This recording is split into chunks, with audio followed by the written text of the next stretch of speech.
ਤੁਹਾਡੇ ਦੁੱਖ ਸੁੱਖ ਦੇ ਵਿੱਚ ਬਦਲ ਜਾਣ ਔਰ ਤੁਹਾਡਾ ਜੀਵਨ ਆਨੰਦ ਦੇ ਨਾਲ ਭਰ ਜਾਏ। ਹਾਲੇਲੂਇਆ।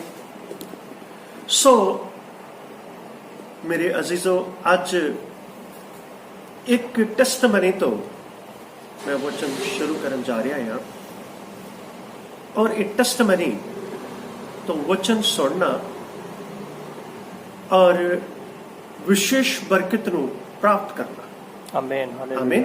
ਹਾਲੇਲੂਇਆ। ਔਰ ਸਭ ਤੋਂ ਪਹਿਲਾਂ ਮੈਂ ਆਪਣੇ ਜੀਵਨ ਦੀ ਇੱਕ ਛੋਟੀ ਜਿਹੀ ਘਟਨਾ ਤੁਹਾਨੂੰ ਦੱਸਣ ਜਾ ਰਿਹਾ ਹਾਂ।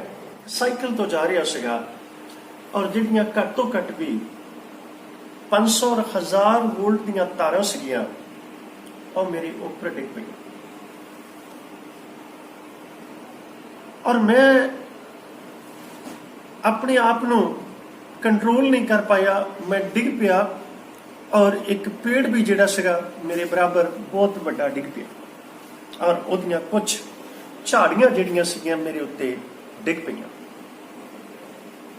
ਔਰ ਮੈਂ ਉਹਦੇ ਵਿੱਚੋਂ ਨਿਕਲਿਆ ਔਰ ਮੈਂ ਆਪਣੇ ਸਾਈਕਲ ਨੂੰ ਬਾਹਰ ਕੱਢਿਆ ਔਰ ਮੈਂ ਧੰਨਵਾਦ ਕਰਦਾ ਹੋਇਆ, ਸ਼ੁਕਰਗੁਜ਼ਾਰੀ ਕਰਦਾ ਹੋਇਆ ਬਾਹਰ ਆ ਗਿਆ।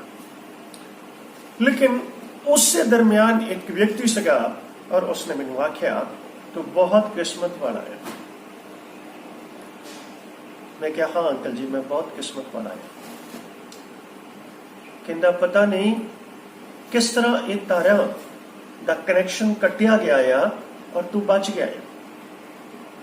ਔਰ ਮੈਂ ਥੋੜੇ ਸਮੇਂ ਬਾਅਦ ਇਸ ਗੱਲ ਨੂੰ ਸੋਚਣ ਲੱਗਾ ਕਿ ਉਹ 500 ਔਰ 1000 ਵੋਲਟ ਦੀਆਂ ਤਾਰਾਂ ਜਿਹੜੀਆਂ ਮੇਰੇ ਉੱਪਰ ਡਿੱਗੀਆਂ ਸੀਗੀਆਂ, ਮੈਂ ਸੜ ਕੇ ਰਾਖ ਹੋ ਜਾਂਦਾ।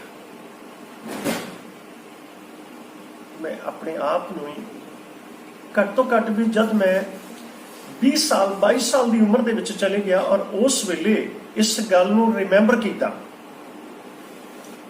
ਕਿ ਪਰਮੇਸ਼ਵਰ ਜਦ ਮੇਰੀ ਉਮਰ 15 ਸਾਲ ਦੀ ਸੀਗੀ ਤੈਂ ਮੈਨੂੰ ਬਲਦੀ ਹੋਈ ਅੱਗ ਦੇ ਵਿੱਚੋਂ ਬਾਹਰ ਕੱਢਿਆ ਔਰ ਉਹ ਜਿਹੜਾ ਪੇੜ ਡਿੱਗਿਆ ਸੀਗਾ ਔਰ ਉਸ ਪੇੜ ਦੇ ਨਾਲ ਵੀ ਮੇਰੀ ਮੌਤ ਹੋ ਸਕਦੀ ਸੀ। ਔਰ ਮੈਂ ਇਹ ਗੱਲਾਂ ਖੁਦਾ ਦੇ ਅੱਗੇ ਰੱਖੀਆਂ, ਪ੍ਰਭੂ ਇਹ ਜੀਵਨ ਤੈਂ ਮੈਨੂੰ ਕਿਉਂ ਦਿੱਤਾ ਹੈ, ਕਾਹਦੇ ਲਈ ਦਿੱਤਾ ਹੈ। ਔਰ ਕਾਫੀ ਸਮੇਂ ਬਾਅਦ ਮੈਨੂੰ ਉਹਦੇ ਬਾਰੇ ਗਿਆਨ ਹੋਇਆ, ਮੈਨੂੰ ਸਮਝ ਹੋਈ ਉਹਦੇ ਬਾਰੇ ਕਿ ਪਰਮੇਸ਼ਵਰ ਨੇ ਮੈਨੂੰ ਇਹ ਜੀਵਨ ਕਿਉਂ ਦਿੱਤਾ ਹੈ, ਕਾਹਦੇ ਲਈ ਦਿੱਤਾ ਹੈ। ਔਰ ਮੈਂ ਵਿਦੇਸ਼ ਵੀ ਗਿਆ ਔਰ ਵਾਪਸ ਵੀ ਆਇਆ ਔਰ ਉਸ ਤੋਂ ਬਾਅਦ ਚ ਮੈਨੂੰ ਸਮਝ ਆਈ ਕਿ ਇਹ ਖੁਦਾ ਦਾ ਦਿੱਤਾ ਹੋਇਆ ਅਨਮੋਲ ਜੀਵਨ ਜਿਹੜਾ ਆ ਪਰਮੇਸ਼ਵਰ ਦੀ ਮਹਿਮਾ ਹੈ।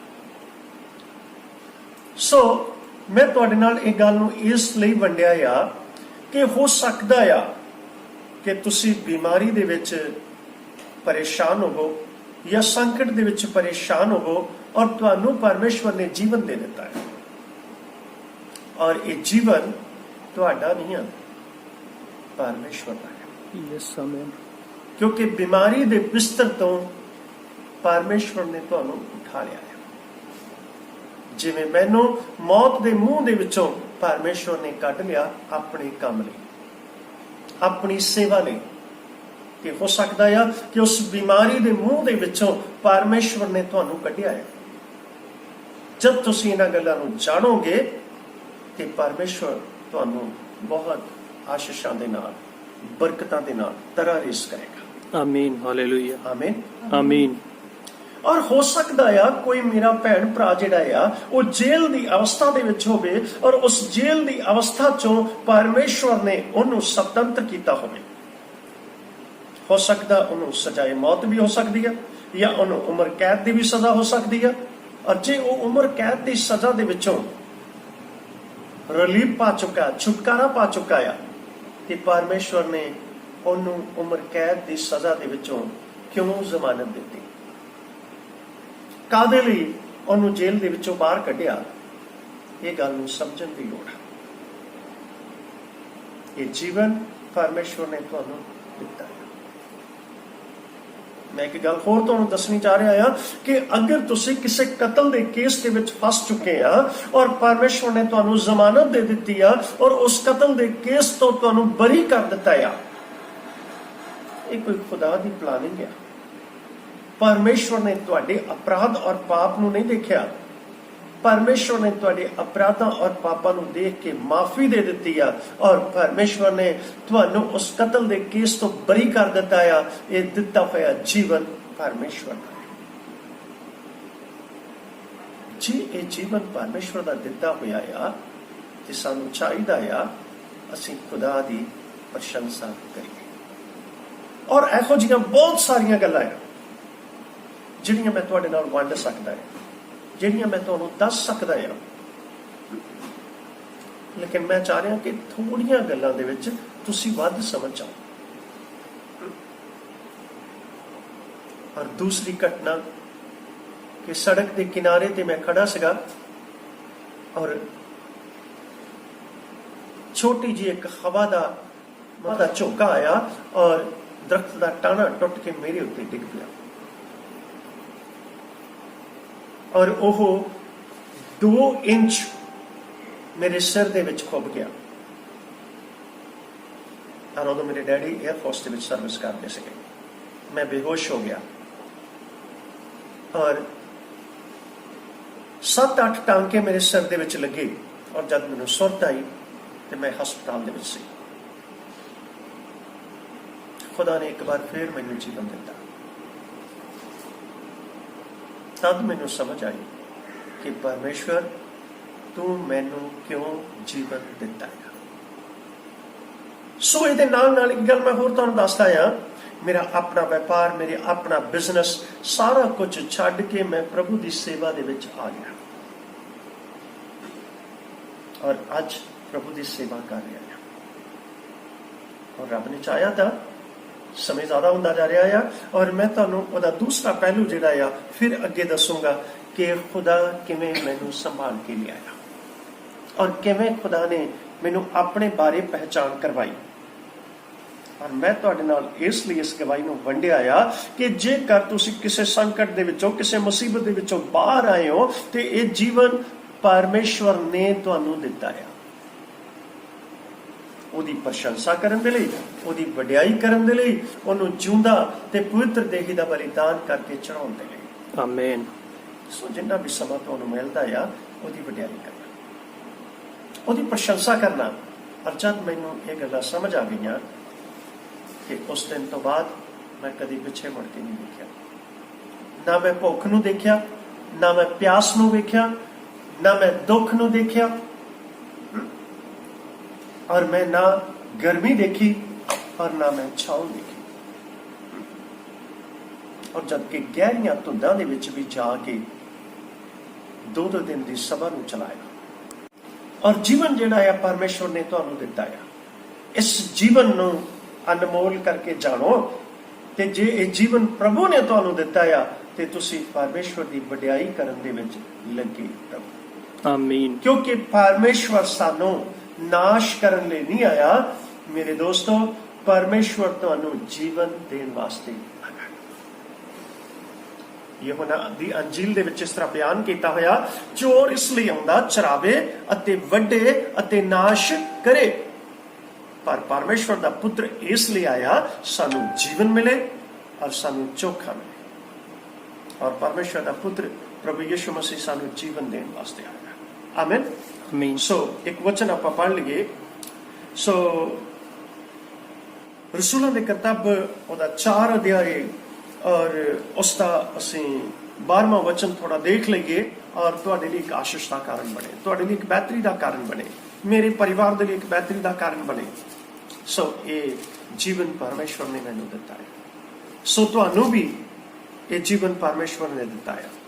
जेकर खुदा ने तुहानूं ये जीवन दिता है तो प्रभु की वडियाई दे विच लगे रहो, चाहे सौख्या चाहे दुख, क्योंकि परमेश्वर जिहदा नाम है ਉਹਦੇ बारे आपां कुछ गल्लां नूं जाणदे हां। पढ़िए जरा। और किसी दूए तो मुक्ति नहीं, और किसी दूसरे तो मुक्ति नहीं। देखिए बाइबल इस तरह बयान करती है, इंसान ਤੁਹਾਨੂੰ ਮੁਕਤ ਨਹੀਂ ਕਰ ਸਕਦਾ। ਔਰ ਜੇ ਮੈਂ ਇੱਥੇ ਗੱਲ ਕਰਾਂ ਕਿ ਇੱਕ ਵਕੀਲ ਜਿਹੜਾ ਆ ਉਹ ਤੁਹਾਨੂੰ ਕਤਲ ਤੋਂ ਜਾਂ ਉਸ ਕੇਸ ਤੋਂ ਰਿਹਾ ਕਰਵਾ ਸਕਦਾ ਆ, ਉਸ ਸਜ਼ਾ ਤੋਂ ਰਿਹਾ ਕਰਾ ਸਕਦਾ ਆ, ਪਰ ਤੁਹਾਨੂੰ ਮੁਕਤੀ ਨਹੀਂ ਦੇ ਸਕਦਾ। ਡਾਕਟਰ ਤੁਹਾਡਾ ਟ੍ਰੀਟਮੈਂਟ ਕਰ ਸਕਦਾ ਆ, ਚੰਗਾਈ ਨਹੀਂ ਦੇ ਸਕਦਾ। ਚੰਗਿਆਈ ਉੱਪਰੋਂ ਆਉਂਦੀ ਆ। ਲਾਸਟਲੀ ਡਾਕਟਰ ਵੀ ਕਹਿ ਦਿੰਦੇ ਆ ਬਈ ਤੁਸੀਂ ਪ੍ਰਭੂ ਨੂੰ, ਪਰਮੇਸ਼ਵਰ ਨੂੰ ਸਮਰਨ ਕਰੋ, ਉਹ ਤੁਹਾਨੂੰ ਚੰਗਾ ਕਰ ਸਕਦਾ, ਅਸੀਂ ਤਾਂ ਕੇਵਲ ਦਵਾਈਆਂ ਦੇ ਸਕਦੇ। ਸੋ ਇੱਥੇ ਲਿਖਿਆ ਆ ਆਕਾਸ਼ ਦੇ ਥੱਲੇ ਧਰਤੀ ਦੇ ਉੱਤੇ ਇੱਕ ਨਾਮ ਆ ਜੋ ਤੁਹਾਨੂੰ ਬਚਾ ਸਕਦਾ ਆ, ਜੋ ਤੁਹਾਨੂੰ ਜੀਵਨ ਦੇ ਸਕਦਾ ਆ, ਜੋ ਤੁਹਾਨੂੰ ਛੁਟਕਾਰਾ ਦੇ ਸਕਦਾ ਆ। ਉਹ ਨਾਮ ਸਭ ਤੋਂ ਸ੍ਰੇਸ਼ਟ ਆ, ਉਹ ਨਾਮ ਸਭ ਨਾਮਾਂ ਤੋਂ ਉੱਤਮ ਆ। ਪੜੋ ਜਰਾ ਅੱਗੇ। ਜੋ ਆਕਾਸ਼ ਦੇ ਹੇਠਾਂ ਮਨੁੱਖਾਂ ਵਿੱਚ ਕੋਈ ਦੂਜਾ ਨਾਮ ਨਹੀਂ ਦਿੱਤਾ ਗਿਆ। ਆਕਾਸ਼ ਦੇ ਹੇਠ ਔਰ ਧਰਤੀ ਦੇ ਉੱਪਰ ਔਰ ਮਨੁੱਖਾਂ ਦੇ ਵਿੱਚ ਕੋਈ ਦੂਜਾ ਨਾਮ ਦਿੱਤਾ ਹੋਇਆ ਨਹੀਂ ਹੈ ਜਿਹੜਾ ਤੁਹਾਨੂੰ ਮੁਕਤੀ ਦੇ ਸਕੇ, ਜਿਹੜਾ ਤੁਹਾਨੂੰ ਆਧਾਰ ਦੇ ਸਕੇ, ਜਿਹੜਾ ਤੁਹਾਨੂੰ ਛੁਟਕਾਰਾ ਦੇ ਸਕੇ।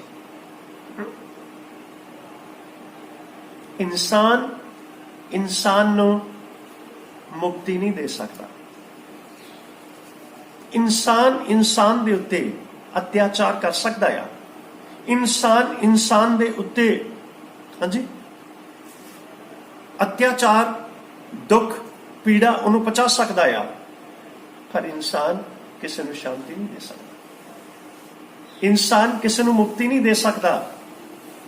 ਹਾਂਜੀ, ਅਗਰ ਕਿਸੇ ਦੁੱਖ ਦੇ ਸਮੇਂ ਦੇ ਵਿੱਚ 2 ਪੈਸੇ ਕਿਸੇ ਨੂੰ ਉਹ ਦਾਨ ਵੀ ਦੇ ਦਿੰਦਾ ਆ, ਤੇ ਬਹੁਤ ਵਾਰੀ ਇਸ ਤਰ੍ਹਾਂ ਹੁੰਦਾ ਕਿ ਉਹ ਉਹਨੂੰ ਚਤਾਰ ਦਿੰਦਾ ਆ, ਉਹ ਫਲਾਣੇ ਸਮੇਂ ਦੇ ਵਿੱਚ ਮੈਂ ਤੇਰੀ ਮਦਦ ਕੀਤੀ ਸੀ, ਜਾਂ ਤੂੰ ਡਿੱਗਾ ਹੋਇਆ ਸੀ ਮੈਂ ਤੇਰਾ ਹੱਥ ਫੜ ਕੇ ਤੈਨੂੰ ਉਠਾ ਲਿਆ। ਲੇਕਿਨ ਪਰਮੇਸ਼ਵਰ ਸਾਨੂੰ ਡਿੱਗਿਆ ਹੋਇਆ ਨੂੰ ਉਠਾ ਕੇ ਖੜਾ ਕਰ ਦਿੰਦਾ ਹੈ। ਉਹ ਸਾਨੂੰ ਭੁੱਖਿਆਂ ਨੂੰ ਰਜਾ ਦਿੰਦਾ ਆ, ਔਰ ਉਹ ਸਾਨੂੰ ਤੰਗੀ ਔਰ ਮੁਸੀਬਤ ਦੇ ਵਿੱਚੋਂ ਵੀ ਕੱਢ ਦਿੰਦਾ ਆ, ਔਰ ਉਹ ਸਾਨੂੰ ਕਦੇ ਅਲਾਂਭਾ ਨਹੀਂ ਦਿੰਦਾ। ਉਹਦਾ ਨਾਮ ਪਰਮੇਸ਼ਵਰ ਆ। ਮਨੁੱਖ ਤੁਹਾਨੂੰ ਮੁਕਤੀ ਨਹੀਂ ਦੇ ਸਕਦਾ, ਮਨੁੱਖ ਤੁਹਾਨੂੰ ਛੁਟਕਾਰਾ ਨਹੀਂ ਦੇ ਸਕਦਾ, ਮਨੁੱਖ ਤੁਹਾਨੂੰ ਚੰਗਾ ਨਹੀਂ ਕਰ ਸਕਦਾ ਆ, ਕੇਵਲ ਪਰਮੇਸ਼ਵਰ ਚੰਗਾ ਕਰ ਸਕਦਾ ਹੈ। ਆਪਾਂ ਇੱਕ ਵਚਨ ਹੋਰ ਥੋੜਾ ਦੇਖ ਲਈਏ, ਮਤੀ ਦੀ ਇੰਜੀਲ 9 ਅਧਿਆਏ ਔਰ ਉਹਦਾ 6 ਵਚਨ।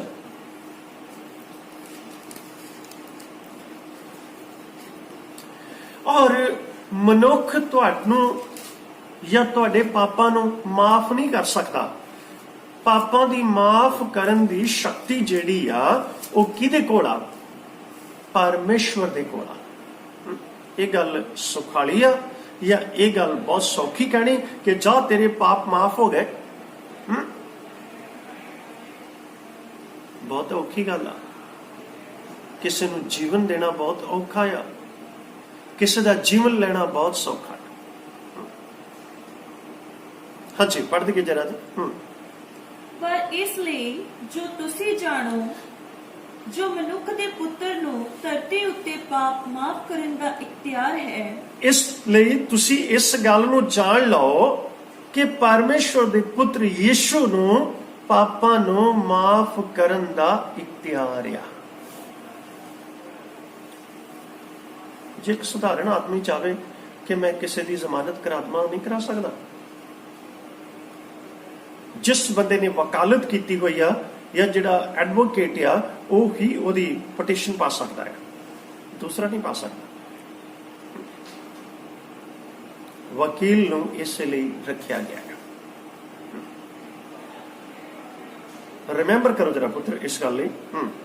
ਪਰ ਇਸ ਲਈ ਜੋ ਤੁਸੀਂ ਜਾਣੋ, ਜੋ ਮਨੁੱਖ ਦੇ ਪੁੱਤਰ ਨੂੰ ਧਰਤੀ ਉੱਤੇ ਪਾਪ ਮਾਫ ਕਰਨ ਦਾ ਇਖਤਿਆਰ ਹੈ, ਇਸ ਗੱਲ ਨੂੰ ਤੁਸੀਂ ਚੰਗੀ ਤਰ੍ਹਾਂ ਸਮਝ ਲਓ, ਇਸ ਗੱਲ ਨੂੰ ਚੰਗੀ ਤਰ੍ਹਾਂ ਜਾਣ ਲਓ ਕਿ ਪਾਪਾਂ ਨੂੰ ਮਾਫ ਕਰਨ ਦਾ ਇਖਤਿਆਰ ਜਿਹੜਾ ਆ ਉਹ ਕਿਹਦੇ ਕੋਲ ਆ? ਪਰਮੇਸ਼ਵਰ ਦੇ ਪੁੱਤਰ ਯਿਸੂ ਦੇ ਕੋਲ ਆ। ਆਮੀਨ ਆਮੀਨ ਆਮੀਨ। ਔਰ 4:12 ਦੇ ਵਿੱਚ ਲਿਖਿਆ ਹੈ ਰਸੂਲਾਂ ਦੇ ਕਰਤੱਵ ਦੇ ਵਿੱਚ, ਆਕਾਸ਼ ਦੇ ਹੇਠ ਧਰਤੀ ਦੇ ਉੱਤੇ ਕੋਈ ਹੋਰ ਨਾਮ ਹੈ ਹੀ ਨਹੀਂ, ਮਨੁੱਖਾਂ ਦੇ ਵਿੱਚ ਕੋਈ ਐਸਾ ਨਾਮ ਨਹੀਂ ਆ ਕਿ ਜੋ ਤੁਹਾਡੇ ਪਾਪਾਂ ਨੂੰ ਮਾਫ ਕਰ ਸਕੇ ਜਾਂ ਪਾਪੀ ਮਨੁੱਖ ਨੂੰ ਜੀਵਨ ਦੇ ਸਕੇ। ਮੈਂ ਕਿਸੇ ਦੇ ਬਾਰੇ ਸੁਣ ਰਿਹਾ ਸੀਗਾ, ਅਗਰ ਕੋਈ ਇਨਸਾਨ ਪਾਪ ਕਰਦਾ ਫੜਿਆ ਜਾਵੇ ਜਾਂ ਪਾਪ ਕਰਦੀ ਇਸਤਰੀ ਕੋਈ ਫੜੀ ਜਾਵੇ ਤੇ ਲੋਕ ਉਹਨੂੰ ਸਜ਼ਾ ਦੇਣ ਲਈ ਔਰ ਉਹਦਾ ਨਿਆਂ ਕਰਨ ਦੇ ਲਈ ਤਿਆਰ ਹੁੰਦੇ ਆ। ਪਰ ਬਾਈਬਲ ਸਾਫ਼ ਲਫ਼ਜ਼ਾਂ ਦੇ ਵਿੱਚ ਦੱਸਦੀ ਆ, ਇਹ ਮਨੁੱਖ, ਤੂੰ ਕਿਸੇ ਦੀ ਅੱਖ ਦੇ ਵਿੱਚ ਕੱਖ ਦੇਖਦਾ ਹੈ। ਜਰਾ ਸੁਣੋ ਇਸ ਗੱਲ ਨੂੰ, ਤੂੰ ਜੋ ਕਿਸੇ ਦੀ ਅੱਖ ਦੇ ਵਿੱਚ ਕੱਖ ਦੇਖਦਾ ਆ, ਪਹਿਲੋਂ ਆਪਣੀ ਅੱਖ ਦਾ ਸ਼ਤੀਰ ਕੱਢ।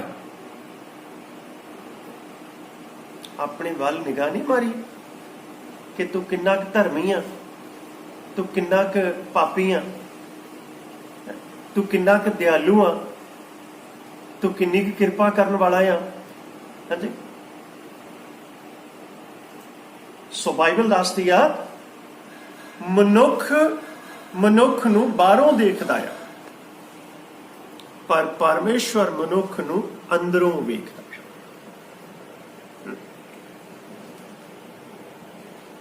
ਉਹਦੇ ਬਾਹਰਲੇ ਜਾਂ ਕੁਝ ਉਹਦੀਆਂ ਅੰਦਰਲੀਆਂ ਗੱਲਾਂ ਨੂੰ ਦੇਖ ਕੇ, ਉਹਦੀਆਂ ਗੁਨਾਹਾਂ ਨੂੰ ਦੇਖ ਕੇ, ਉਹਦੀਆਂ ਗਲਤੀਆਂ ਨੂੰ ਦੇਖ ਕੇ ਹਮੇਸ਼ਾ ਹੀ ਕੁਝ ਲੋਕ ਜਿਹੜੇ ਆ ਇਸ ਗੱਲ ਦੇ ਵਿੱਚ ਲੱਗੇ ਰਹਿੰਦੇ ਆ ਕਿ ਆਪਾਂ ਕਿਸੇ ਨਾ ਕਿਸੇ ਗੱਲ ਦੇ ਵਿੱਚ ਇਸ ਵਿਅਕਤੀ ਨੂੰ ਫੜੀਏ, ਸਜ਼ਾ ਦੇਈਏ ਜਾਂ ਇਸ ਵਿਅਕਤੀ ਦੇ ਉੱਤੇ ਕੋਈ ਅਤਿਆਚਾਰ ਕਰੀਏ। ਤੇ ਬਾਈਬਲ ਦੇ ਵਿੱਚ ਯਿਸੂ ਮਸੀਹ ਨੇ ਇਸੇ ਗੱਲ ਨੂੰ ਦੱਸ ਦਿੱਤਾ, ਕਹਿੰਦਾ, ਹੇ ਪ੍ਰਾਣੀ, ਕੀ ਤੂੰ ਆਪਣੇ ਭਰਾ ਦੀ ਅੱਖ ਦੇ ਵਿੱਚ ਕੱਖ ਦੇਖਦਾ ਹੈ? ਪਹਿਲੋਂ ਜਾ ਆਪਣੀ ਅੱਖ ਦੇ ਵਿੱਚੋਂ ਸ਼ਤੀਰ ਕੱਢ, ਪਹਿਲੋਂ ਆਪਣੇ ਆਪ ਨੂੰ ਸ਼ੁੱਧ ਕਰ ਤੇ ਫਿਰ ਉਹਦੀ ਅੱਖ ਦਾ ਕੱਖ ਕੱਢੀ। ਸੋ ਪਰਮੇਸ਼ਵਰ ਦਾ ਪੁੱਤਰ ਇਸ ਜਗਤ ਦੇ ਵਿੱਚ ਇਸ ਲਈ ਆਇਆ ਕਿ ਸਾਨੂੰ ਜੀਵਨ ਦੇਵੇ। ਪਰਮੇਸ਼ਵਰ ਦੇ ਪੁੱਤਰ ਨੂੰ ਪਾਪ ਮਾਫ ਕਰਨ ਦਾ ਇਖਤਿਆਰ ਆ। ਤੂੰ ਕੌਣ ਆ ਕਿਸੇ ਨੂੰ ਪਾਪੀ ਠਹਿਰਾਵੇਂ? ਤੂੰ ਕੌਣ ਆ ਹੈ ਮਨੁੱਖ ਕਿਸੇ ਨੂੰ ਧਰਮੀ ਠਹਿਰਾਵੇਂ? ਇਹ ਤੇਰੇ ਹੱਥ 'ਚ ਨਹੀਂ ਆ। ਧਰਮੀ ਔਰ ਪਾਪੀ ਠਹਿਰਾਉਣਾ ਤੇਰੇ ਹੱਥ 'ਚ ਨਹੀਂ ਆ। ਭਾਵੇਂ ਕਿੰਨੀਆਂ ਪੋਥੀਆਂ ਪੜ੍ਹ ਲਈਏ ਤੇ ਭਾਵੇਂ ਕਿੰਨੇ ਅਸੀਂ ਗਿਆਨੀ ਬਣ ਜਾਈਏ, ਪਰ ਕਈ ਵਾਰ ਅਸੀਂ ਰੱਬ ਦੇ ਕੰਮ ਦਾ ਆਪ ਨਿਆਂ ਕਰਨ ਲੱਗ ਪਈਏ, ਪਰ ਆਪਣੇ ਆਪ ਨੂੰ ਨਹੀਂ ਦੇਖਦੇ ਮੈਂ ਕਿੰਨਾ ਕੁ ਗੁਨਾਹਗਾਰ ਆ, ਮੈਂ ਕਿੰਨਾ ਕੁ ਪਾਪੀ ਆ। ਕੋਈ ਇਸ ਗੱਲ ਨੂੰ ਨਹੀਂ ਜਾਣਦੇ ਕਿ ਮੈਂ ਆਪ ਕਿਹੜੇ ਗੁਨਾਹ ਦੇ ਵਿੱਚ ਫਸਿਆ ਆ। ਬਾਈਬਲ ਦੇ ਵਿੱਚ ਇੱਕ ਗੱਲ ਲਿਖੀ ਹੋਈ ਆ, ਕਹਿੰਦਾ ਤੂੰ ਇੱਕ ਗੱਲ ਨੂੰ ਕਹਿ ਰਿਹਾ ਆ ਕਿ ਤੂੰ ਚੋਰੀ ਨਾ ਕਰ, ਪਰ ਤੂੰ ਤਾਂ ਕਹਿੰਦਾ ਆਪ ਹੀ ਚੋਰੀ ਕਰਦਾ ਹੈ। ਬਾਈਬਲ 'ਚ ਦੂਸਰੀ ਗੱਲ ਲਿਖੀ ਹੋਈ ਆ, ਉੱਥੇ ਲਿਖਿਆ ਆ ਕਿ ਤੂੰ ਕਿਸੇ ਨੂੰ ਨਾ ਲੁੱਟ, ਪਰ ਕਹਿੰਦਾ ਤੂੰ ਤਾਂ ਆਪ ਹੀ ਲੁੱਟਦਾ ਹੈ। ਯਾਨੀ ਕਿ ਉੱਥੇ ਇੱਕ ਗੱਲ ਨੂੰ ਸਪਸ਼ਟਤਾ ਦੇ ਨਾਲ ਦੱਸਿਆ ਗਿਆ ਆ ਕਿ ਤੂੰ ਤਾਂ ਖੁਦ ਉਸ ਬੁਰਾਈ ਦੇ ਵਿੱਚ ਫਸਿਆ ਹੋਇਆ ਆ, ਤੂੰ ਖੁਦ ਉਸ ਪਾਪ ਦੇ ਵਿੱਚ ਫਸਿਆ ਹੋਇਆ ਹੈ। ਭਲਾ ਤੂੰ ਕਿਸੇ ਨੂੰ ਉਪਦੇਸ਼ ਕਰਦਾ ਆ ਕਿ ਤੂੰ ਕਿਸੇ ਇਸਤਰੀ ਨੂੰ ਬੁਰੀ ਨਜ਼ਰ ਦੇ ਨਾਲ ਨਾ ਦੇਖੀ, ਪਰ ਤੂੰ ਤਾਂ ਆਪ ਹੀ ਉਹ ਕੰਮ ਕਰਦਾ ਆ। ਤੂੰ ਤਾਂ ਆਪ ਹੀ ਉਹ ਕੰਮ ਕਰਦਾ ਆ, ਲੋਕਾਂ ਨੂੰ ਉਪਦੇਸ਼ ਕਰਦਾ ਆ, ਪਰ ਆਪ ਤੂੰ ਉਸੇ ਕੰਮ 'ਚ ਫਸਿਆ ਆ। ਤੂੰ ਕੌਣ ਹੈ? ਪਰਮੇਸ਼ਵਰ ਦੇ ਪਵਿੱਤਰ ਸ਼ਬਦ ਦੇ ਵਿੱਚ ਲਿਖਿਆ ਆ, ਪਹਿਲੋਂ ਆਪਣੀ ਅੱਖ ਦਾ ਸ਼ਤੀਰ ਕੱਢ, ਪਹਿਲੋਂ ਆਪਣੇ ਆਪ ਨੂੰ ਵੇਖ ਲਾ, ਤੂੰ ਕਿੱਥੇ ਖਲੋਤਾ ਹੋਇਆ ਆ, ਤੇਰੇ ਅੰਦਰ ਕੀ ਭਰਿਆ ਹੋਇਆ ਆ। है ना। सो बाइबल सानू दसदी आ कि परमेश्वर दा पुत्र इस जगत दे विच इसलिए आया कि सानू जीवन मिले और चोखा मिले। ते मैं जानता कि परमेश्वर ने मैनू जीवन दिता है। मेरे अंदर भी बहुत गुनाह सी, मेरे अंदर भी बहुत पाप सी, और मैं उस बिजली दियां तारां जद मेरे उत्ते डिगियां मैं उदों ही सड़ के खाक हो जाना सीगा। लेकिन मैं क्या, खुदा तू मैनू ये जीवन क्यों दिता है, कादे लई दिता है? और हुण मैनू पता लगा या कि ये जीवन उन मैनू क्यों दिता है।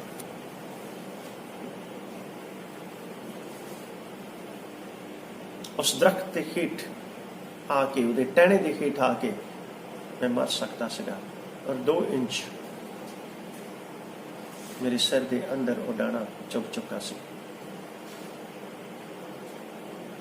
और उस दिन मेरे बाप नू डॉक्टर ने कहा, तू बहुत किस्मत वाला है कि 2 इंच मेरे सिर के अंदर गहरा टाकिया। और जब मेरे पिता नू दसिया होएगा कि हो सकता कि इहदी याददाश्त ही चले जाती, या यह पागल ही हो जाता, या तुहानू ही ना पछाणदा, उस वेले उस दर्द नू उन्हें कितना महसूस किया होएगा। और जब उन्होंने ये गल्लां मैनू दसियां, मैं उन्हां गल्लां नू चंगी तरह सुनिया, समझिया कि अज उन्हां गल्लां दे बारे मैनू पहचान होई कि ये जीवन परमेश्वर दा दिता होया इनाम। इस दुनिया दे विच हज़ारां ते लखां पुरस्कार होणगे, पर परमेश्वर दा दिता होया पुरस्कार जिहड़ा आ वो जीवन, और वो जीवन कोई मनुख नहीं दे सकता। मनुख तुहाडे ते अत्याचार कर सकता है, मनुख तुहानू दुख पहुंचा सकता है, मनुख तुहानू पीड़ा पहुंचा सकता है, मनुख तुहानू शांति नहीं दे सकता, लेकिन परमेश्वर तुहानू शांति दे सकता है। सो जिन्हें लोग अज परमेश्वर के पवित्र शब्द नू सुनते हो, ते परमेश्वर ने तुहानू जीवन दिता है, और ये जीवन अनमोल आ, ये परमेश्वर का दिता होया पुरस्कार आ, और इस जीवन नू परमेश्वर दे लेखे लाओ, और परमेश्वर दी महिमा करन दे लई लेखे लाओ, परमेश्वर दी वडियाई करन दे लई लेखे लाओ। आकाश के हेठ और धरती के उत्ते एक नाम आ, सिर्फ यीशु, ओदी वडियाई करना। और जे तुसी इस नाम दे नाल जुड़े हुए आ ते भाई ओदे नाम की प्रशंसा करना, ओदे नाम की महिमा करना। सो आपां अगे थोड़ा जिहा 6 आयत नूं थोड़ा देख लईए, उसे नूं मत्ती 9:6।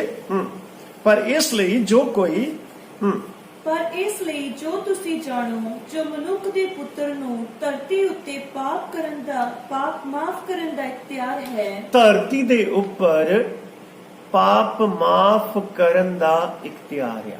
आमीन। सो परमेश्वर दे पुत्र दे कोल एडा वड्डा इख्तियार आ कि वो किसी भी इंसान दे पापां नूं माफ कर सकदा है, और किसी दे भी पापां नूं बरकरार रख सकदा, क्योंकि ये किहदे हाथ च आ? परमेश्वर दे हाथ च। आमीन आमीन। सो एक वचन आपां होर देखिए कि परमेश्वर दा पुत्र जिहड़ा आ वो सिर्फ पापां नूं माफ ही नहीं करदा, सानू जीवन दिंदा है। आमीन। कह दईए आमीन आमीन। सो आपां मरकुस दी अंजील और ओदा 5 अध्याय और ओदा 23 और 24 वचन आपां थोड़ा ध्यान कर लईए, और ये 23 और 24 वचन साडे लई एक विशेष आशीष दा कारण है। आमीन।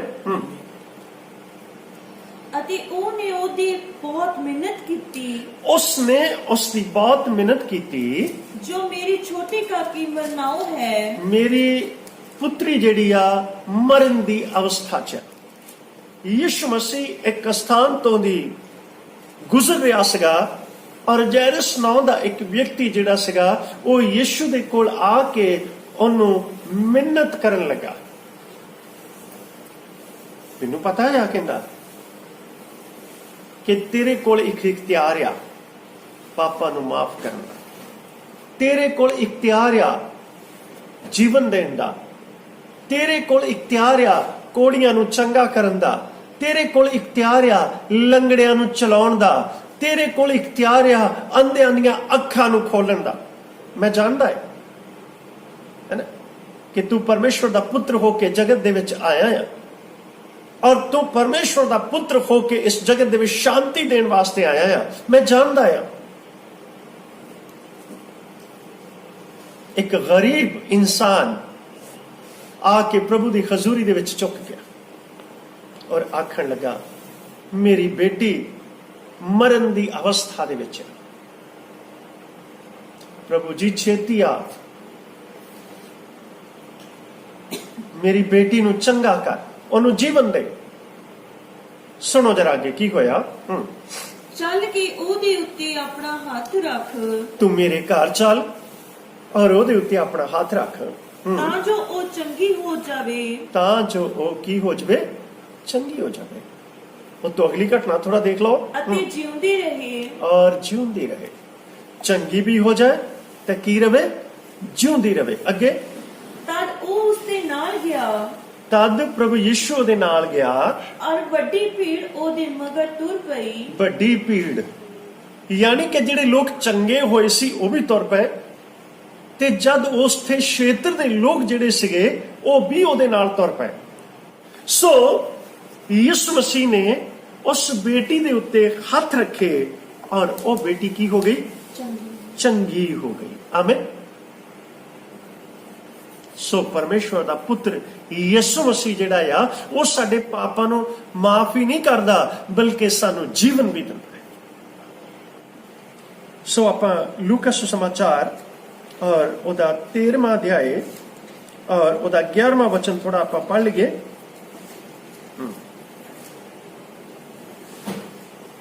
ਔਰ ਵੇਖੋ ਇੱਕ ਤਿੰਨੀ ਸੀ ਜਿਹਨੂੰ 18 ਵਰ੍ਹਿਆਂ ਦੀ ਮਾਂਦਗੀ ਦਾ ਆਤਮਾ ਚਿੰਬੜਿਆ ਹੋਇਆ ਸੀ। ਦੇਖੋ ਇੱਕ ਔਰਤ ਸੀਗੀ ਜਿਹੜੀ 18 ਸਾਲਾਂ ਤੋਂ ਪੀੜਤ ਸੀਗੀ। ਸੋ ਅਸੀਂ ਇਸ ਗੱਲ ਨੂੰ ਚੰਗੀ ਤਰ੍ਹਾਂ ਸਮਝ ਲਈਏ, ਪਰਮੇਸ਼ਵਰ ਦੇ ਪੁੱਤਰ ਦੇ ਕੋਲ ਇਖਤਿਆਰ ਆ ਪਾਪਾਂ ਨੂੰ ਮਾਫ ਕਰਨ ਦਾ ਔਰ ਜੀਵਨ ਦੇਣ ਦਾ। ਦੂਸਰੀ ਗੱਲ ਔਰ ਤੀਸਰੀ ਗੱਲ ਹੈ ਇੱਥੇ ਅਸੀਂ ਦੇਖ ਰਹੇ ਸਿੱਖਣ ਵਾਲੀ ਆ ਕਿ ਇੱਕ ਔਰਤ ਜਿਹੜੀ ਸੀਗੀ ਉਹ 18 ਵਰ੍ਹਿਆਂ ਤੋਂ ਪੀੜਤ ਸੀਗੀ। ਅੱਜ ਤੁਸੀਂ ਕਿੰਨਿਆਂ ਵਰ੍ਹਿਆਂ ਤੋਂ ਪੀੜਤ ਆ ਮੈਨੂੰ ਨਹੀਂ ਪਤਾ, ਅੱਜ ਕਿੰਨੇ ਸਮੇਂ ਤੋਂ ਤੁਸੀਂ ਮੁਸ਼ਕਿਲ ਦੇ ਵਿੱਚ ਹੋ ਮੈਨੂੰ ਨਹੀਂ ਪਤਾ। ਜੇ ਤੁਸੀਂ ਪਰਮੇਸ਼ਵਰ ਦੇ ਵਚਨ ਨੂੰ ਸੁਣ ਰਹੇ ਹੋ ਔਰ ਇਸ ਫੇਸਬੁੱਕ ਦੇ ਮਾਧਿਅਮ ਦੇ ਨਾਲ ਤੁਸੀਂ ਖੁਦਾ ਦੇ ਕਲਾਮ ਨੂੰ ਸੁਣ ਰਹੇ ਹੋ ਜਾਂ YouTube ਦੇ ਮਾਧਿਅਮ ਦੇ ਨਾਲ ਤੁਸੀਂ ਖੁਦਾ ਦੇ ਕਲਾਮ ਨੂੰ ਸੁਣਦੇ ਆ ਔਰ ਇਸ ਵਰਸ ਨੂੰ ਕੋਟ ਕਰ ਲਓ, ਇਸ ਵਰਸ ਨੂੰ ਅੰਡਰਲਾਈਨ ਕਰਕੇ ਇਹਨੂੰ ਰੋਜ਼ ਪੜ੍ਹਨਾ ਸ਼ੁਰੂ ਕਰੋ ਔਰ ਪ੍ਰਾਰਥਨਾ ਕਰੋ, ਪਰਮੇਸ਼ਵਰ ਤੁਹਾਡੀ ਬਿਮਾਰੀ ਤੋਂ ਚੰਗਾ ਕਰੇਗਾ। ਆਮੀਨ ਆਮੀਨ। ਮੈਂ ਕੌਣ ਆ ਤੁਹਾਨੂੰ ਚੰਗਾ ਕਰਾਂ, ਮੈਂ ਕੇਵਲ ਇੱਕ ਇਨਸਾਨ ਹਾਂ। ਮੈਂ ਤੁਹਾਨੂੰ ਪਰਮੇਸ਼ਵਰ ਦੇ ਵਚਨ ਦੇ ਨਾਲ ਮੇਲ ਕਰਵਾ ਰਿਹਾ, ਮੈਂ ਤੁਹਾਨੂੰ ਸ਼ਬਦ ਦੇ ਨਾਲ ਮੇਲ ਕਰਵਾ ਰਿਹਾ, ਮੈਂ ਤੁਹਾਨੂੰ ਉਹਨਾਂ ਵਚਨਾਂ ਦੇ ਬਾਰੇ ਦੱਸ ਰਿਹਾ ਆ ਜਿਨ੍ਹਾਂ ਵਚਨਾਂ ਦੇ ਨਾਲ ਤੁਸੀਂ ਸ਼ਿਫਾ ਪਾ ਸਕਦੇ ਹੋ, ਚੰਗੇ ਹੋ ਸਕਦੇ ਹੋ। ਪਰਮੇਸ਼ਵਰ ਦਾ ਪੁੱਤਰ ਸਾਡੇ ਪਾਪਾਂ ਨੂੰ ਮਾਫ ਹੀ ਨਹੀਂ ਕਰਦਾ ਬਲਕਿ ਸਾਨੂੰ ਜੀਵਨ ਦਿੰਦਾ ਹੈ। ਸਾਨੂੰ ਜੀਵਨ ਹੀ ਨਹੀਂ ਦਿੰਦਾ, ਸਾਡੀ ਬਿਮਾਰੀ ਔਰ ਰੋਗਾਂ ਤੋਂ ਵੀ ਸਾਨੂੰ ਚੰਗਾ ਕਰਦਾ ਆ। ਔਰ ਇੱਕ ਔਰਤ ਜਿਹੜੀ ਸੀ 18 ਵਰ੍ਹਿਆਂ ਤੋਂ ਪੀੜਤ ਸੀਗੀ। ਹਾਂਜੀ ਅੱਗੇ ਜਰਾ ਦੇਖੀਏ। ਅਤੇ ਉਹ ਕੁੱਬੀ ਹੈ ਸੀ ਔਰ ਉਹ ਕੁਬੜੀ ਸੀ, ਯਾਨੀ ਕਿ ਉਹਦੀ ਰੀੜ ਦੀ ਹੱਡੀ ਜਿਹੜੀ ਆ ਪੂਰੀ ਤਰ੍ਹਾਂ ਬੈਂਡ ਹੋ ਚੁੱਕੀ ਸੀਗੀ। ਔਰ ਇਹ ਵੀ ਹੋ ਸਕਦਾ ਆ ਕਿ ਕਈ ਡਾਕਟਰਾਂ ਨੇ ਵੀ ਚੈੱਕ ਕੀਤਾ ਹੋਵੇ, ਇਹ ਵੀ ਹੋ ਸਕਦਾ ਆ ਕਿ ਕਈ ਹਕੀਮਾਂ ਨੇ ਚੈੱਕ ਕੀਤਾ ਹੋਵੇ, ਇਹ ਵੀ ਹੋ ਸਕਦਾ ਆ ਕਿ ਕਈ ਪ੍ਰਕਾਰ ਦਾ ਉਹਦੇ ਉੱਤੇ ਤੇਲ ਮਲਿਆ ਹੋਵੇ, ਹੈਨਾ, ਔਰ ਥੱਕ ਚੁੱਕੀ ਹੋਵੇ ਉਹ ਇਲਾਜ ਕਰਵਾ ਕੇ। ਹੋਣ ਨੂੰ ਬਹੁਤ ਕੁਝ ਹੋ ਸਕਦਾ ਆ, ਪਰ ਪ੍ਰਭੂ ਯਿਸੂ ਮਸੀਹ ਜਦ ਉੱਥੇ ਸੀ ਔਰ ਯਿਸੂ ਮਸੀਹ ਦੇ ਮਗਰ ਇੱਕ ਬਹੁਤ ਵੱਡੀ ਭੀੜ ਸੀ ਔਰ ਉਸਨੂੰ ਇੱਕ ਔਰਤ ਮਿਲੀ ਜਿਹੜੀ 18 ਵਰ੍ਹਿਆਂ ਤੋਂ ਪੀੜਤ ਸੀ। 18 ਵਰਿਆਂ ਤੋਂ ਬਹੁਤ ਦੁਖੀ ਹਾਲਤ ਦੇ ਵਿੱਚ ਸੀਗੀ। ਪੜ੍ਹੀਏ ਜੀ ਅੱਗੇ। ਔਰ ਕਿਸੇ ਤਰ੍ਹਾਂ ਸਿੱਧੀ ਨਹੀਂ ਸੀ ਹੋ ਸਕਦੀ। ਕਿਸੇ ਵੀ ਤਰ੍ਹਾਂ ਕਿ ਉਹਦੇ ਘਰਦਿਆਂ ਨੇ ਕੋਈ ਨਾ ਕੋਈ ਯੋਜਨਾ ਲੜਾਈ ਹੋਵੇਗੀ, ਜਾਂ ਯਕੀਨਨ ਉਹ ਕਿਸੇ ਵਾਇਦ ਦੇ ਕੋਲ ਵੀ ਪਹੁੰਚੀ ਹੋਏਗੀ, ਜਾਂ ਕੋਈ ਨਾ ਕੋਈ ਔਸ਼ਧੀ ਉਸਨੇ ਇਸਤੇਮਾਲ ਕੀਤੀ ਹੋਏਗੀ। ਪਰ ਹਰ ਇੱਕ ਗੱਲ ਦੇ ਲਈ ਪਰਮੇਸ਼ਵਰ ਨੇ ਸਮਾਂ ਠਹਿਰਾ ਛੱਡਿਆ। ਹਰ ਇੱਕ ਕੰਮ ਨੂੰ ਉਸਨੇ ਕਿਵੇਂ ਕਰਨਾ ਆ ਪਰਮੇਸ਼ਵਰ ਜਾਣਦਾ ਹੈ। ਕਿਸ ਵੇਲੇ ਤੁਹਾਨੂੰ ਸ਼ਫਾ ਦੇਣੀ ਆ ਉਹ ਜਾਣਦਾ ਆ, ਕਿਸ ਵੇਲੇ ਤੁਹਾਨੂੰ ਸ਼ਾਂਤੀ ਦੇਣੀ ਆ ਉਹ ਜਾਣਦਾ ਆ, ਕਦ ਤੁਹਾਨੂੰ ਡਿੱਗਿਆਂ ਨੂੰ ਖੜਾ ਕਰਨਾ ਆ ਖੁਦਾ ਜਾਣਦਾ ਆ, ਕਦ ਤੁਸੀਂ ਭੁੱਖਿਆਂ ਨੇ ਤ੍ਰਿਪਤ ਹੋਣਾ ਆ ਉਹ ਜਾਣਦਾ ਹੈ, ਕਦ ਤੁਸੀਂ ਪਿਆਸਿਆਂ ਨੇ ਤ੍ਰਿਪਤ ਹੋਣਾ ਆ ਉਹ ਜਾਣਦਾ ਹੈ। ਹਰ ਟਾਈਮ, ਹਰ ਪਲ, ਹਰ ਸਮੇਂ ਨੂੰ ਉਹ ਜਾਣਦਾ ਹੈ। ਔਰ ਜਦ ਮੈਂ ਪਿਛਲੇ ਦਿਨਾਂ ਦੇ ਵਿੱਚ ਵੀ ਇਸ ਗੱਲ ਨੂੰ ਸਮਰਨ ਕਰ ਰਿਹਾ ਸੀਗਾ, ਇਸ ਕਸ਼ਟ ਦੇ ਵਿੱਚੋਂ ਦੀ ਪੂਰਾ ਵਰਲਡ ਜਾ ਰਿਹਾ ਹੈ, ਤੇ ਮੈਂ ਖੁਦਾ ਦੇ ਅੱਗੇ ਦੁਆ ਕਰਕੇ ਪੁੱਛ ਰਿਹਾ ਸੀ, ਪ੍ਰਭੂ ਜੀ ਹਜ਼ਾਰਾਂ ਲੋਕ ਜਿਹੜੇ ਆ ਬੜੇ ਭਗਤ ਆ, ਪਰ ਮੈਂ ਤੇਰੇ ਤੋਂ ਇੱਕ ਨਾਚੀਜ਼ ਪੁੱਛ ਰਿਹਾ ਆ ਕਿ ਇਹ ਮਹਾਮਾਰੀ ਕਿੰਨਾ ਸਮਾਂ ਤੱਕ ਰਹੂਗੀ।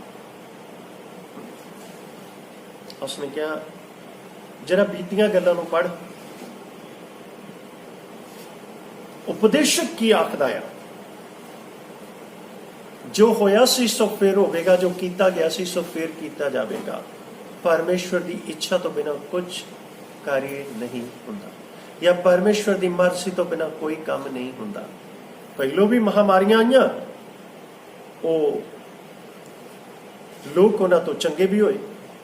ਮਹਾਮਾਰੀਆਂ ਵੀ ਆਈਆਂ ਤੇ ਲੋਕ ਉਹਨਾਂ ਤੋਂ ਚੰਗੇ ਵੀ ਹੋਏ, ਔਰ ਉਹ ਮਹਾਮਾਰੀਆਂ ਉਹਨਾਂ ਦੇ ਸ਼ਹਿਰਾਂ ਔਰ ਨਗਰਾਂ ਦੇ ਵਿੱਚੋਂ ਚਲੀਆਂ ਗਈਆਂ, ਉਹਨਾਂ ਦੇ ਦੇਸ਼ਾਂ ਦੇ ਵਿੱਚੋਂ ਚਲੀਆਂ ਗਈਆਂ। ਔਰ ਇਹ ਮਹਾਮਾਰੀ ਵੀ ਆਈ ਆ, ਯਕੀਨਨ ਜਾਏਗੀ, ਇਹ ਮੇਰਾ ਵਿਸ਼ਵਾਸ ਆ। ਲੇਕਿਨ ਇੱਕ ਗੱਲ ਦਾ ਇਸ਼ਾਰਾ ਜ਼ਰੂਰ ਦਿੱਤਾ ਉਹਨੂੰ ਕਿ ਹਰ ਇੱਕ ਕੰਮ ਪਰਮੇਸ਼ਵਰ ਦੀ ਨਜ਼ਰ ਦੇ ਵਿੱਚ ਆ। ਜਦ ਤੱਕ ਉਹ ਨਹੀਂ ਚਾਹੁੰਦਾ ਸਾਡੇ ਤੇ ਦਇਆ ਨਹੀਂ ਹੋ ਸਕਦੀ, ਜਦ ਤੱਕ ਉਹ ਨਹੀਂ ਚਾਹੁੰਦਾ ਸਾਡੇ ਉੱਤੇ ਕਿਰਪਾ ਨਹੀਂ ਹੋ ਸਕਦੀ। ਤੁਹਾਡੇ ਕੋਲ ਬੁੱਧ ਹੋ ਸਕਦੀ ਆ, ਤੁਹਾਡੇ ਕੋਲ ਗਿਆਨ ਹੋ ਸਕਦਾ ਆ, ਤੁਹਾਡੇ ਕੋਲ ਸਮਝ ਹੋ ਸਕਦੀ ਆ, ਤੁਸੀਂ ਕਿਸੇ ਉੱਚੇ ਮੁਕਾਮ ਦੇ ਉੱਤੇ ਪਹੁੰਚ ਸਕਦੇ ਆ। ਪਰ ਮੈਂ ਤੁਹਾਨੂੰ ਇੱਕ ਗੱਲ ਪੁੱਛਣਾ ਚਾਹ ਰਿਹਾ ਆ, ਔਰ ਸਾਡੇ ਅੰਦਰ ਇੱਕ ਛੋਟਾ ਜਿਹਾ ਕਹਿ ਸਕਦੇ ਆ ਦਿਮਾਗ ਆ। ਸਾਇੰਸਦਾਨਾਂ ਦੇ ਕੋਲ ਕੀ ਆ? ਉਹ ਦਿਮਾਗ ਆ, ਹਨਾ। ਹਰ ਇੱਕ ਆਦਮੀ ਦੇ ਕੋਲ ਦਿਮਾਗ ਜ਼ਰੂਰ ਹੁੰਦਾ। ਉਹਨਾਂ ਨੂੰ ਪ੍ਰਭੂ ਨੇ ਇਸ ਤਰ੍ਹਾਂ ਦਾ ਦਿਮਾਗ ਦਿੱਤਾ ਕਿ ਉਹ ਖੋਜ ਕਰਨ, ਉਹ ਖੋਜੀ ਬਣ। ਪਰ ਜੇ ਉਹ ਤੁਹਾਡਾ ਇੱਕ ਸਕਰੂ ਢਿੱਲਾ ਕਰ ਦੇਵੇ, ਸਾਡੇ ਦਿਮਾਗ ਦਾ ਇੱਕ ਸਕਰੂ ਢਿੱਲਾ ਕਰ ਦੇਵੇ, ਹਾਂਜੀ, ਤੇ ਅਸੀਂ ਢੇਰਾਂ ਦੇ ਉੱਤੇ ਫਿਰਨ ਵਾਲੇ ਬਣ ਜਾਵਾਂਗੇ।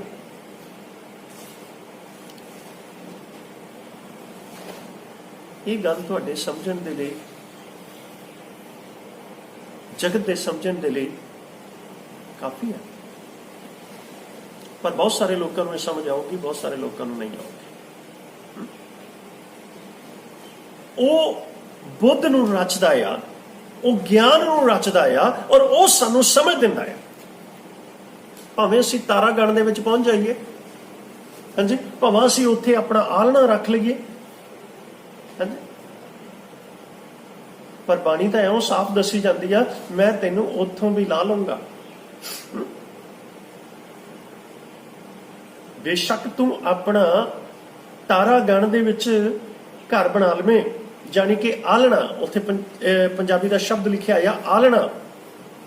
ਜੇ ਤੂੰ ਆਪਣਾ ਆਲਣਾ ਤਾਰਿਆਂ ਦੇ ਵਿੱਚ ਵੀ ਬਣਾ ਲਵੇਂ, ਮੈਂ ਤੈਨੂੰ ਉੱਥੋਂ ਵੀ ਲਾ ਲਊਂਗਾ। ਤੇ ਹੁਣ ਸਾਇੰਸਦਾਨਾਂ ਦਾ ਗਿਆਨ ਜਿਹੜਾ ਆ ਇੰਨਾ ਵੱਧ ਚੁੱਕਾ ਆ, ਇੰਨਾ ਗਿਆਨ ਰੱਬ ਨੇ ਦਿੱਤਾ ਉਹਨਾਂ ਨੂੰ ਗਿਆਨ, ਔਰ ਉਹ ਚੰਦ ਤਾਰਿਆਂ ਤੱਕ, ਗ੍ਰਹਿਵਾਂ ਤੱਕ, ਹਰ ਇੱਕ ਚੀਜ਼ ਦੇ ਕਰ ਪਹੁੰਚ ਚੁੱਕੇ ਆ। ਪਰ ਇੱਕ ਸਕਰੂ ਸਾਡਾ ਢਿੱਲਾ ਹੋ ਜਾਵੇ ਤਾਂ, ਜੇ ਅਸੀਂ ਉੱਪਰੋਂ ਗਏ ਹੀ ਥੱਲੇ ਨਾ ਆਈਏ ਤਾਂ,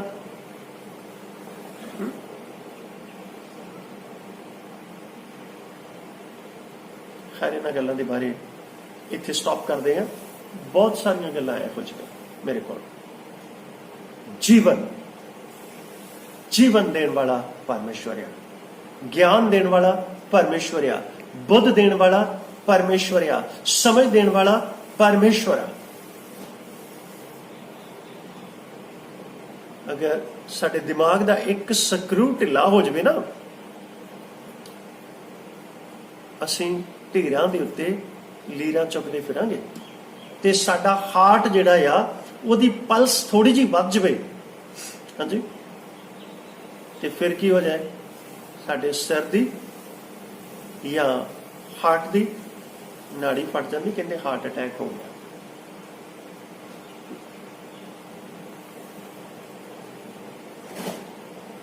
ਪਰਮੇਸ਼ਵਰ ਦੀ ਸਾਮਰਥ ਨੂੰ, ਪਰਮੇਸ਼ਵਰ ਨੂੰ ਥੋੜਾ ਜਿਹਾ ਜਾਣ ਕੇ ਵੇਖੋ, ਹਾਂਜੀ।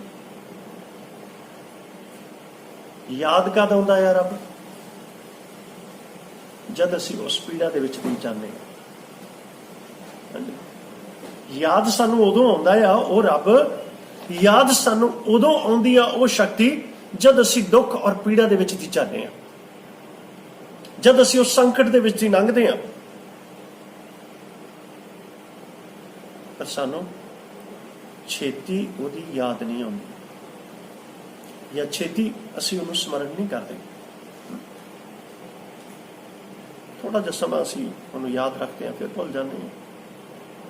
ਅੱਜ ਮੈਂ ਤੈਨੂੰ ਇੱਕ ਦੋ ਗੱਲਾਂ ਜੀਵਨ ਦੇ ਬਾਰੇ ਦੱਸਣੀਆਂ ਆ, ਜਰਾ ਅੱਗੇ ਚੱਲੀਏ ਜੀ। ਯਿਸੂ ਨੇ ਉਹਨੂੰ ਵੇਖ ਕੇ ਕੋਲ ਸੱਦਿਆ, ਯਿਸੂ ਨੇ ਉਹਨੂੰ ਵੇਖ ਕੇ ਕੋਲ ਸੱਦਿਆ ਔਰ ਉਹਨੂੰ ਕਿਹਾ, ਹੇ ਤ੍ਰਿਮਤਾ, ਤੂੰ ਆਪਣੀ ਮਾਂਦਗੀ ਤੋਂ ਛੁੱਟ ਗਈ ਹੈ, ਤੂੰ ਆਪਣੀ ਮਾਂਦਗੀ ਤੋਂ ਚੰਗੀ ਹੋ ਗਈ। ਆਮੀਨ। ਹੇ ਤ੍ਰਿਮਤਾ, ਤੂੰ ਆਪਣੀ ਮਾਂਦਗੀ ਤੋਂ ਚੰਗੀ ਹੋ ਗਈ ਆ। ਲਓ ਜੀ, ਇਹ ਕੋਈ ਛੋਟੀ ਗੱਲ ਥੋੜੀ ਆ।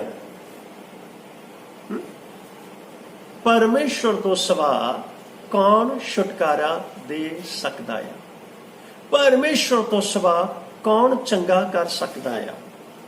ਔਰ 18 ਵਰ੍ਹਿਆਂ ਤੋਂ ਉਹ ਪੀੜਿਤ ਸੀਗੀ, 18 ਵਰ੍ਹਿਆਂ ਤੋਂ ਉਹ ਦੁਖੀ ਸੀ, 18 ਵਰ੍ਹਿਆਂ ਤੋਂ ਉਹ ਸਿੱਧੇ ਨਹੀਂ ਸੀ ਹੋ ਸਕਦੀ।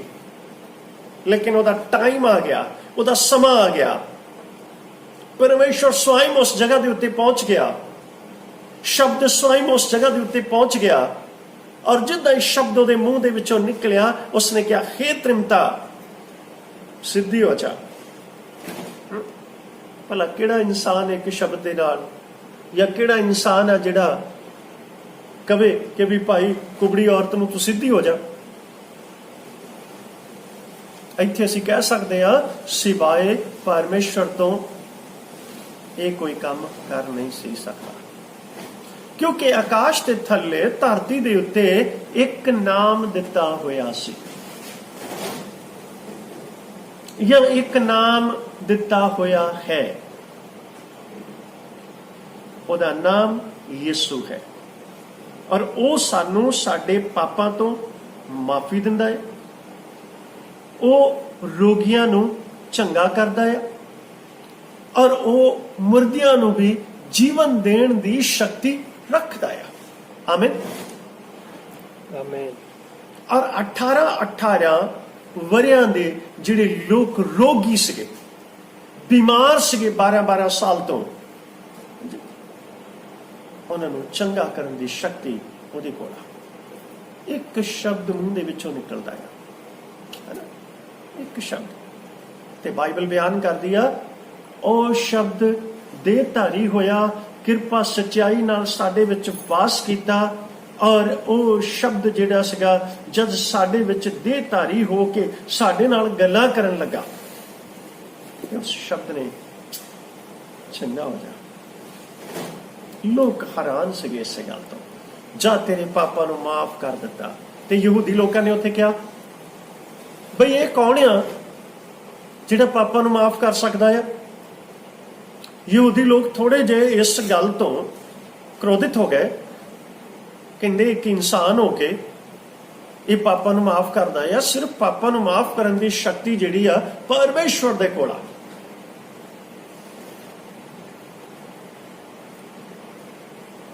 ਯਿਸੂ ਨੇ ਕਿਹਾ ਮੈਂ ਤੁਹਾਡੇ ਵਿੱਚ ਆਇਆ, ਤੁਸੀਂ ਮੈਨੂੰ ਨਾ ਪਛਾਣਿਆ।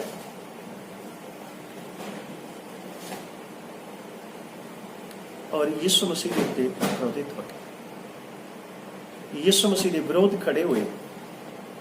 ਉਸਨੇ ਕਿਹਾ ਭਲਾ ਇਹ ਗੱਲ ਸੌਖੀ ਆ ਕਿ ਇੱਕ ਅਧਰੰਗੀ ਨੂੰ ਕਹਿ ਦੇਣਾ ਮੰਜੀ ਚੁੱਕ ਤੇ ਚੱਲ? ਇਹ ਗੱਲ ਸੌਖੀ ਆ ਕਿ 18 ਬਰੇ ਦੀ ਬਿਮਾਰ ਔਰਤ ਨੂੰ ਜਿਹੜੀ ਕੁਬੜੀ ਸੀ ਉਹਨੂੰ ਕਹਿਣਾ ਚੱਲ ਸਿੱਧਾ ਹੋ ਜਾ?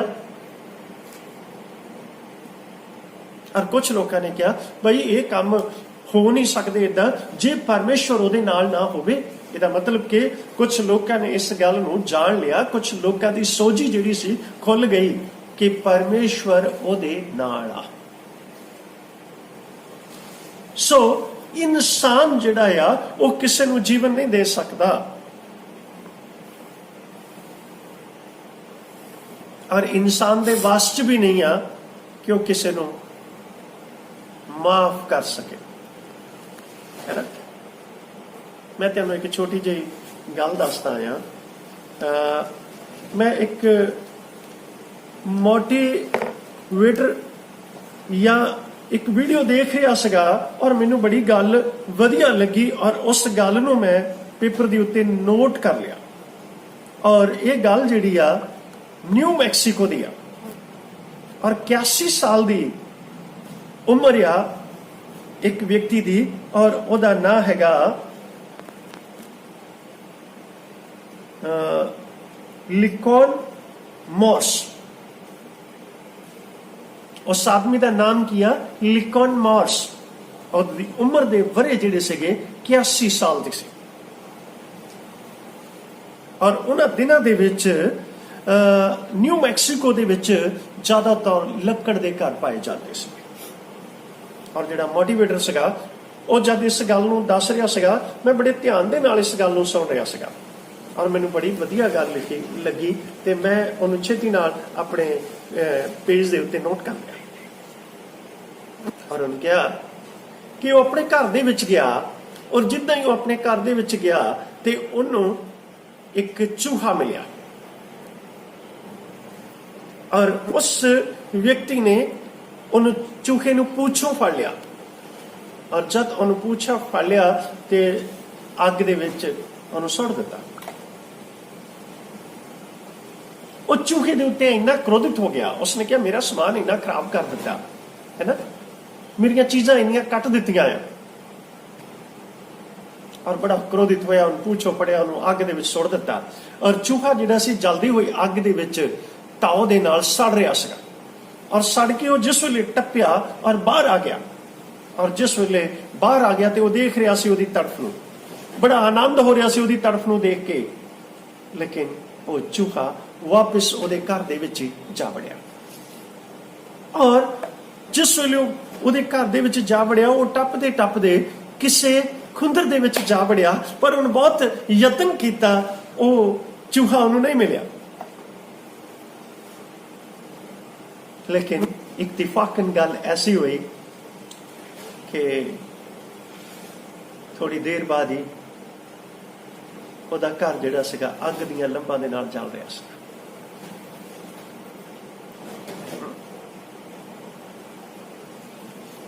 ਮੈਨੂੰ ਪਤਾ ਇਹਦੇ ਬਾਰੇ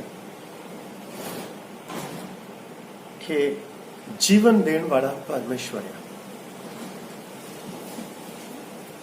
ਔਰ ਇੱਕ ਛੋਟਾ ਜਿਹਾ ਚੂਹਾ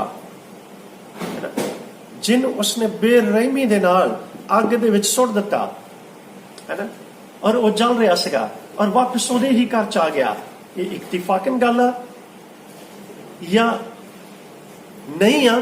ਇਹਦੇ ਬਾਰੇ ਤੁਸੀਂ ਵਿਚਾਰ ਕਰਕੇ ਦੇਖੋ ਜਾਂ ਇਹਦੇ ਬਾਰੇ ਤੁਸੀਂ ਸੋਚੋ ਜਾਂ ਇਹਦੇ ਬਾਰੇ ਕਮੈਂਟ ਲਿਖ ਕੇ ਵੀ ਪਾ ਸਕਦੇ ਆ ਕਿ ਇਤਫਾਕਨ ਸੀਗਾ ਜਾਂ ਪਰਮੇਸ਼ਵਰ ਦੀ ਯੋਜਨਾ ਸੀਗੀ। ਜਾਂ ਪਰਮੇਸ਼ਵਰ ਦੀ ਕੋਈ ਪਲਾਨਿੰਗ ਸੀਗੀ ਇਹ, ਹੈ ਨਾ? ਕਿਉਂਕਿ ਵਾਪਸ ਉਹ ਚੂਹਾ ਜਿਹੜਾ ਹੈ ਉਹਦੇ ਘਰ ਦੇ ਵਿੱਚ ਆ ਗਿਆ, ਔਰ ਉਹ ਵਿਅਕਤੀ ਜਿਹੜਾ ਸੀਗੇ ਦੇਖਦਾ ਰਿਹਾ, ਲੇਕਿਨ ਉਸ ਅੱਗ ਨੂੰ ਉਹ ਬੁਝਾ ਨਹੀਂ ਸਕਿਆ।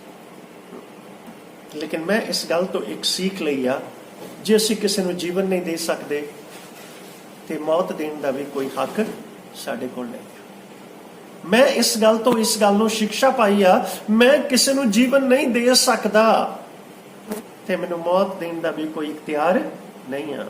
ਜੇ ਮੈਂ ਕਿਸੇ ਨੂੰ ਮਾਫ ਨਹੀਂ ਕਰ ਸਕਦਾ, ਹਾਂਜੀ, ਤੇ ਉਹਨੂੰ ਸਜ਼ਾ ਦੇਣ ਦਾ ਵੀ ਕੋਈ ਹੱਕ ਨਹੀਂ ਆ। ਔਰ ਉਸਨੇ ਸਿਰਫ ਇਹ ਕਿਹਾ ਕਿ ਇਹ ਮੇਰੇ ਘਰ ਦੇ ਅੰਦਰ ਕਿਉਂ ਆਇਆ। ਆਖਰ ਦੇ ਵਿੱਚ ਇਸ ਕਹਾਣੀ ਦੇ ਨਾਲ ਮੈਂ ਵਾਈਂਡ ਅਪ ਕਰਦਾ ਆ। ਤੁਸੀਂ ਇਸ ਗੱਲ ਤੋਂ ਕੀ ਸਮਝੇ ਕਮੈਂਟ ਦੇ ਵਿੱਚ ਲਿਖ ਸਕਦੇ ਹੋ।